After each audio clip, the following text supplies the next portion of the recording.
మీరు కూడా ఒక నిమిషం పాటు.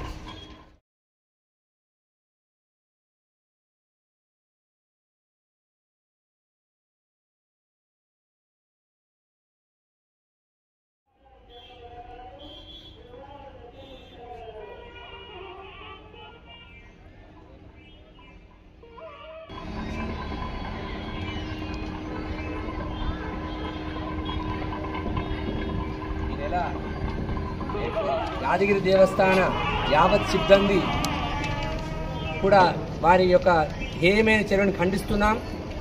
దానిలో చనిపోయినటువంటి అమరవీరులందరికీ కూడా ఆ యాదగిరి లక్ష్మీనరసింహస్వామి వారి యొక్క అనుగ్రహం చేత వారికి వైకుంఠ ప్రాప్తి కలగాలని ఈ దేవాలయ సిబ్బంది అందరూ కూడా ప్రార్థిస్తూ ఈరోజు